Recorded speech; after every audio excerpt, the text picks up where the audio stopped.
Dumalaw ang reyna ng Sheba kay Haring Solomon. Ika-10 kabanata.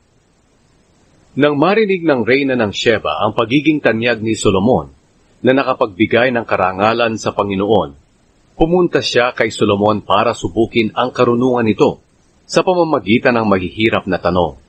Dumating siya sa Jerusalem na kasama ang marami niyang tauhan at may dala siyang mga kamelyo na kargado ng mga regalo na mga pampalasa, napakaraming ginto, at mamahaling mga bato. Nang makita niya si Solomon, itinanong niya rito ang lahat ng gusto niyang itanong. Sinagot ni Solomon ang lahat ng tanong niya, at walang anumang bagay ang hindi niya naipaliwanag sa kanya. Nang mapatunayan ng reyna ng Sheba ang karunungan ni Solomon, at nang makita niya ang ganda ng palasyo na ipinatayo nito, hindi siya makapaniwala.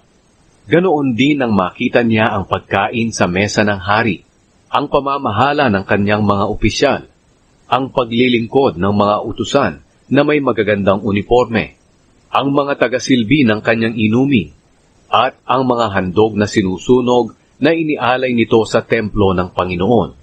Sinabi niya sa hari, "Totoo nga ang nabalitaan ko sa aking bansa tungkol sa inyong mga gawa at karunungan.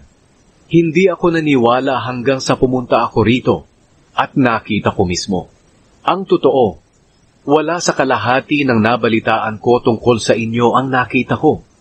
Ang karunungan at kayamanan nyo ay higit pa kaysa sa narinig ko. Napakapalad ng inyong mga tauhan. Napakapalad ng inyong mga opisyal na naglilingkod sa inyo, dahil palagi nilang naririnig ang inyong karunungan. Purihin ang Panginoon na iyong Diyos, na natutuwa sa inyo, at naglagay sa inyo sa trono ng Israel. Dahil sa walang katapusang pag-ibig ng Panginoon sa Israel, ginawa niya kayong hari, para mamuno kayo ng may katarungan at katuwiran." Binigyan niya ang hari ng 5 toneladang ginto, maraming sangkap, at mga mamahaling bato. Hindi na mapapantayan ang dami ng sangkap na ibinigay ng reyna ng Sheba kay Haring Solomon. May dala ring mga ginto ang mga barko ni Hiram, maraming kahoy na almug, at mga mamahaling bato mula sa Ophir para kay Haring Solomon. Ang mga kahoy na almug ay ginamit ng hari upang gawing hagdan para sa templo ng Panginoon at sa palasyo, at ang iba ay ginawang mga alpa at mga lira para sa mga musikero. Iyon ang pinakamagandang kahoy na almug na ipinadala sa Israel. Wala nang makikita na kagaya nito hanggang sa ngayon. Ibinigay ni Haring Solomon sa reyna ng Sheba ang anumang hingin niya, bukod pa sa mga regalo na ibinigay ni Solomon sa kanya. Pagkatapos, umuwi na ang reyna kasama ang mga tauhan niya. Ang kayamanan ni Solomon. Taon-taon, tumatanggap si Solomon ng 23 toneladang ginto. Bukod pa rito ang mga buwis na galing sa mga negosyante, sa lahat ng hari ng Arabia, at sa mga gobernador ng Israel. Nagpagawa si Haring Solomon ng 200 malalaking pananggalang, na ang bawat isa ay nababalutan ng mga 7 kilong ginto. Nagpagawa rin siya ng 300 maliliit na pananggalang, na ang bawat isa ay nababalutan din ng ginto na mga 3.25 kilo. Pinalagay niya ang lahat ng ito sa bahagi ng palasyo na tinatawag na kagubatan ng Lebanon.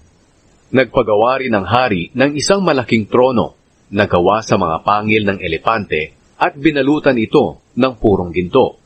May 6 na baitang ang tronong ito at pabilog ang sandalan. Sa magkabilang gilid nito na may patungan ng braso ay may estatwang leon na nakatayo. Mayroon ding estatwang leon sa bawat gilid ng baitang.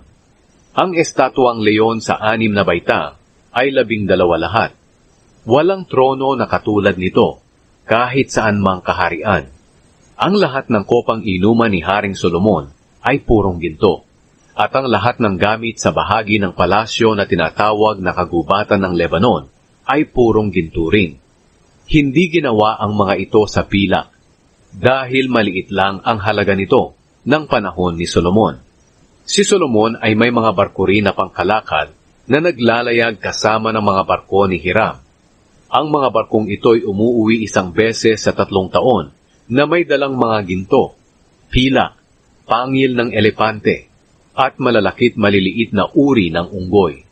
Walang sino mang hari sa mundo na makakapantay sa karunungan at kayamanan ni Haring Solomon. Ang mga tao sa mundo ay naghahangad na makita si Solomon para mapakinggan ang karunungan na ibinigay ng Diyos sa kanya. Taon-taon, ang bawat dumadalaw sa kanya ay may mga dalang regalo, mga bagay na gawa sa pilak at ginto, mga damit, mga sandata, mga sangkap, mga kabayo at mga mola. Nakapagtipon si Solomon ng 14,000 mga karwahe at 12,000 kabayo. Inilagay niya ang iba nito sa mga lungsod na taguan ng kanyang mga karwahe, at ang iba'y doon sa Jerusalem. Nang panahong siya ang hari, ang pilak sa Jerusalem ay tulad lang ng mga pangkaraniwang bato, at ang kahoy na sedro ay parang kasindami ng mga pangkaraniwang puno ng sikomoro sa mga kaburulan sa kanluran. Ang mga kabayo ni Solomon ay galing pa sa Ehipto at sa Silisya. Binili ito sa Silisya ng kanyang mga tagabili sa tamang halaga. Nang panahong iyon, ang halaga ng karwahe na mula sa Ehipto ay 600 pirasong pilak, at ang kabayo ay 150 pirasong pilak. Ipinagbili rin nila ito sa lahat ng hari ng mga Hiteo at mga Arameo.